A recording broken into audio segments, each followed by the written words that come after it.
The alien delegation stood frozen in the observation deck of Station Kepler 442. Their translucent skin flickering, with colors humans had learned, meant confusion and distress. Ambassador. Threll's four eyes blinked in sequence as he stared at the display screen, showing Earth's latest transmission. This cannot be accurate, Threll said, his voice box crackling through the translation unit. Your planet is dying. The atmospheric readings. The temperature shifts, the rising waters. Your scientists confirmed this themselves. Captain Maria Santos nodded slowly, her weathered hands clasped behind her back. She had been expecting this reaction. Every species that joined the Galactic Council had the same response when they learned the truth about humanity. It's accurate, she said simply. But your people are building. Threll continued, his skin now pulsing orange with what the translation guide labeled as anger or betrayal. Cities, colonies, farms. You are having children. You are making art and music. You are laughing in your broadcasts. His appendages trembled. Do your people not understand? Do they not know? Maria walked to the observation window, looking down at Earth below. From here, she could see the sprawl of megacities, the green patches of the rewilded zones, the glittering solar arrays that stretched across former deserts. It looked alive, thriving, even, they know, Maria said quietly. Every single one of them knows. Threll made a sound like escaping steam. Behind him, the other delegates shifted uncomfortably. A Vorath, crystalline and ancient, leaned forward. Then they are in denial. The Vorath said, its words chiming like bells. We have seen this before. Species that refuse to accept their end. They descend into chaos, violence, despair. They do not build. They do not create. They certainly do not sing. Maria turned back to face them. She had given this speech a dozen times now, to a dozen different species. And it never got easier. Not because she doubted the words, but because she could see the incomprehension in their eyes. The fundamental gap between human nature and everything else in the galaxy. Let me tell you about a city called Pompeii. Maria began. 2,000 years ago, a volcano buried it in ash. But before that happened, the people knew. They had warnings. Earthquakes, smoke. Some left, yes, but many stayed. And in those final days, they baked bread. They painted frescoes. They made love. They argued about politics. They lived. Madness. Threll whispered. Perhaps. Maria acknowledged. But we found their bodies centuries later, preserved in ash. A man shielding his family. A dog chained to a post, trying to break free. A baker with loaves still in his oven. They were afraid. But they kept living anyway. She pulled up another image on the display. It showed a hospital on Earth, specifically the children's wing. Bald heads from chemotherapy, some smiling, some sleeping, some playing games with doctors dressed as clowns. We have a disease we call cancer. Maria continued. It kills millions. We've made progress, but it still takes people we love. Young people. Children. And do you know what we do? We throw them birthday parties in their hospital rooms. We paint their treatment centers bright colors. We bring therapy dogs. We help them make bucket lists. And we try to check off every item. We hold their hands and tell them stories. Until the very end. The Vorath's crystalline form refracted the light strangely, creating patterns on the walls. This is not logical. If the end is certain, why cause more pain by pretending otherwise? Because it's not pretending, Maria said, her voice gaining strength. It's living. It's the most human thing we do. When my grandmother was diagnosed with a terminal illness, she didn't stop knitting. She made me a blanket. Took her 3 months. She died 2 weeks after finishing it. Maria's eyes grew distant. She knew she'd never see me use it. But she made it anyway. Because the making mattered. The love in every stitch mattered. She changed the display again. This time it showed footage from the Mumbai seawall project. Thousands of workers, human and robot alike, constructing a massive barrier against rising oceans. The timeline on the project showed completion in 15 years. The climate models showed the city would be underwater in 12. You see that? Maria pointed. They know. They've run the numbers. They're going to lose. But they're building it anyway. Because maybe the models are wrong. Maybe they'll buy an extra year. Maybe they'll learn something that helps the next city. Or maybe they're just refusing to go quietly. Threll's skin had faded to a pale blue, which the guide suggested was something like sorrow. Your species is dying with its eyes open. Every species is dying, Maria corrected gently. Your sun will eventually expand and consume your homeworld. The heat death of the universe will claim us all. Eventually. We're all terminal patients. Ambassador, every living thing in the cosmos. The only difference is that humans decided a long time ago that the clock doesn't get to decide how we spend our heartbeats. She pulled up one final image. It was a photograph taken during the earliest days of the climate crisis, when the reality of what was coming had first become undeniable. It showed a street musician playing violin in a city square, her case open for donations. Behind her, a digital billboard displayed dire temperature projections and extinction timelines. That's my mother, Maria said softly. This was taken 60 years ago. People said she was crazy, playing music while the world burned. But she told me something I never forgot. She said the music wasn't despite the fire. The music was because of it. Because if we stop making beauty when things get hard, then we've died already. We're just waiting for our bodies to catch up. The observation deck fell silent, except for the ambient hum of the station's life support systems. Finally, Thrill spoke, his voice barely a whisper through the translator. We evacuated our homeworld when we saw the projections. Millions of us fled to colony ships. We abandoned our cities, our history, everything we built. We thought we were being rational, responsible. His skin flickered through a dozen colors. But now our children grow up on sterile ships, learning about a world they'll never see. We saved ourselves. But what did we save? Maria didn't have an answer for that. She didn't need one. Outside the window, Earth turned slowly in the void.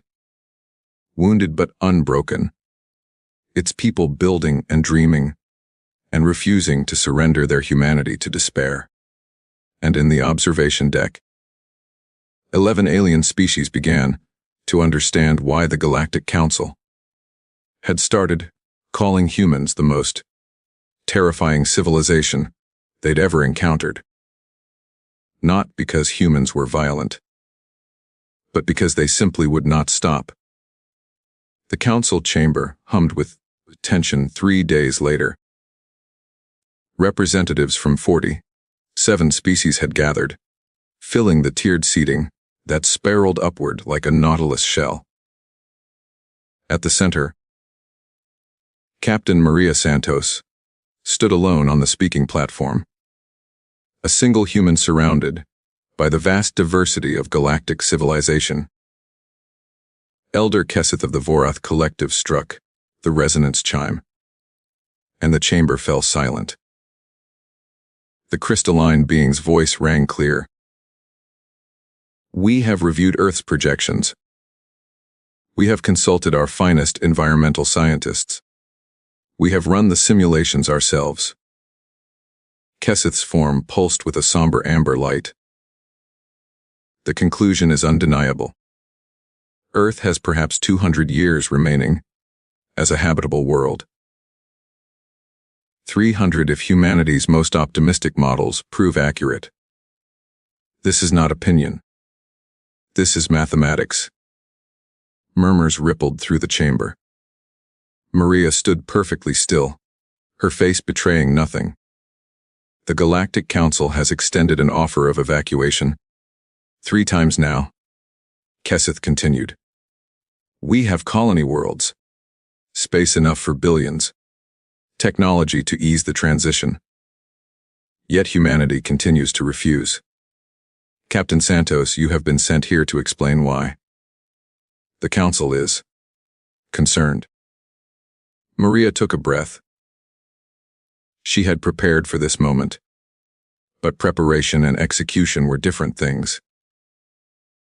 She thought of her daughter back on Earth, 8 years old, who had asked her just before she left for the station. Mama, why do the aliens think we're sad? Honorable delegates. Maria began, her voice steady and clear. I need to tell you about my colleague, Dr. James Chen. He's a botanist working in the Gobi Reclamation Zone. 6 years ago, he started a project to reintroduce native plant species to areas of the desert that are temporarily becoming wetter due to shifting weather patterns.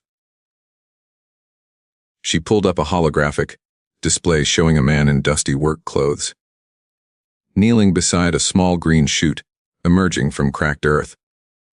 D. Decker.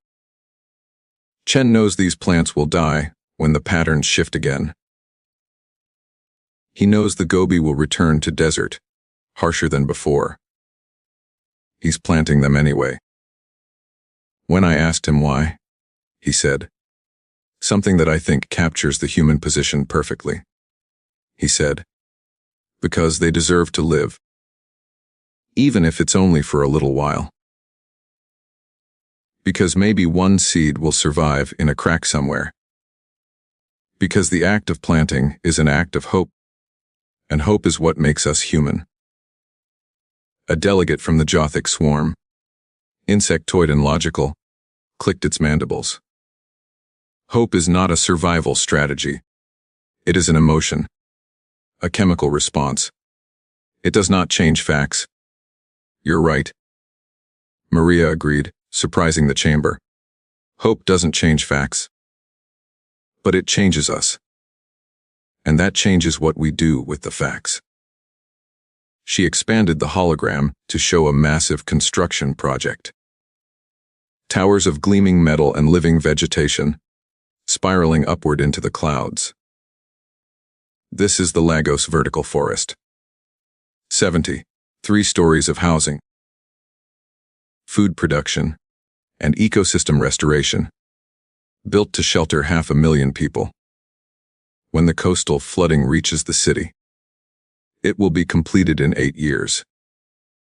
The water will arrive in 6. The Jothic delegate's antenna twitched. Then it is a failure before it begins. Is it? Maria challenged. In building it, we've developed new techniques for vertical agriculture that use 70% less water. We've created living building materials that actively clean the air. We've trained 50,000 workers in advanced construction and engineering. And yes, when the water comes, It won't be enough. But it will save lives. It will buy time. And the knowledge we gained will help the next city. And the next. She changed the image again. This time it showed children in a classroom. Their faces illuminated by holographic displays, showing planetary ecology systems. This is the Global Tomorrow curriculum. Mandatory education for every human child. They learn about climate systems, ecosystem collapse, resource management, and off-world colonization options. They know the truth. All of it. Nothing hidden, nothing softened. 8-year-olds learning about the death of their world. A gasp rippled through the chamber. Ambassador Threll's skin flashed a distressed purple. You traumatize your young with this knowledge.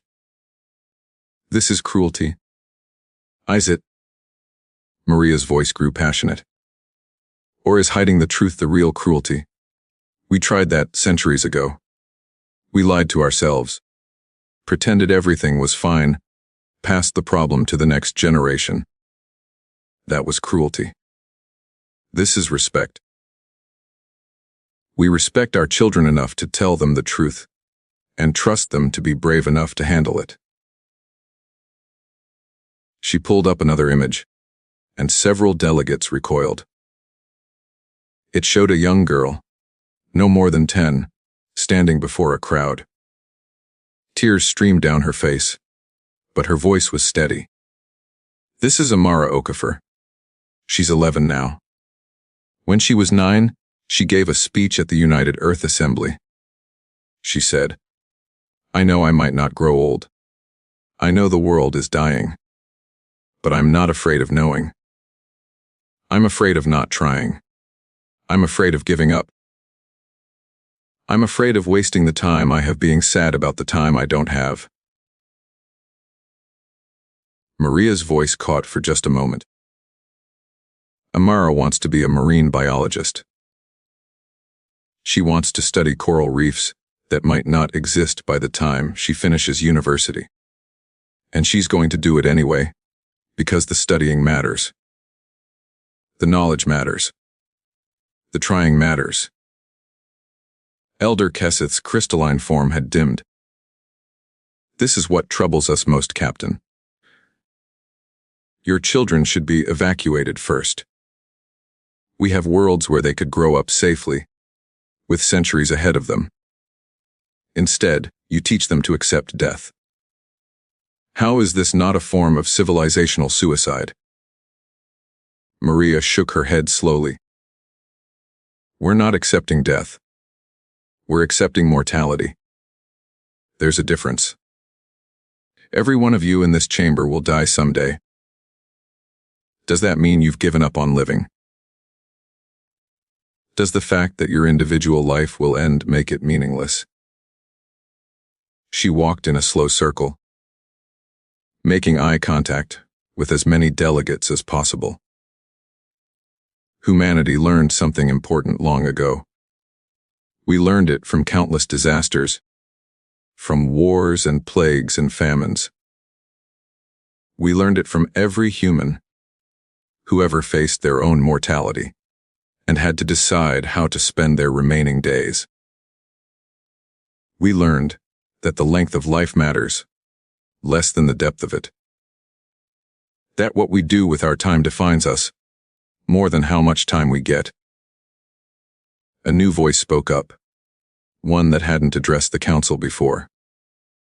It came from the mycelium network, a fungal collective intelligence that rarely engaged directly. We have lived for 10,000 years, the network said, its voice a chorus of whispers. We have spread across 7 worlds. We have achieved near immortality through our distributed consciousness. And yet, listening to you now, we feel something we have not felt in millennia. We feel envy. The chamber erupted in shocked sounds. The mycelians never expressed envy. They were beyond such emotions, or so everyone had believed. Explain, Keseth demanded. They burn so bright. The network whispered. We have millennia. They have moments. But in those moments, they create such beauty. Such fierce, defiant beauty. We have forgotten what it means to treasure each day, because we have so many of them. They remember because they have so few. Maria felt tears threatening but held them back. We have a saying on Earth. It's old, from before we even reached space. Do not go gentle into that good night. Rage against the dying of the light. We're not going gentle, Elder Keseth. We're raging. We're building and creating and loving and fighting until the very last moment. And if we only have 200 years left, then we're going to make them the best 200 years humanity has ever known. She straightened, her voice ringing through the chamber with absolute conviction. We will not evacuate. We will not abandon our world. We will plant gardens that may never bloom. We will start research projects that may never conclude. We will build monuments that may never be finished. We will have children who may not reach old age. And we will do it all with full knowledge of what's coming. Because that is what it means to be human. We love not despite the ending, but because of it. The ending is what makes every moment precious. The chamber sat in stunned silence. Finally, Ambassador Thrill spoke, his skin a color the translation guide had no name for. We thought you were brave for staying. Now we understand. You're not staying because you're brave. You're brave because you're staying. There is a difference. And it terrifies us. Maria smiled sadly. It terrifies us too, Ambassador.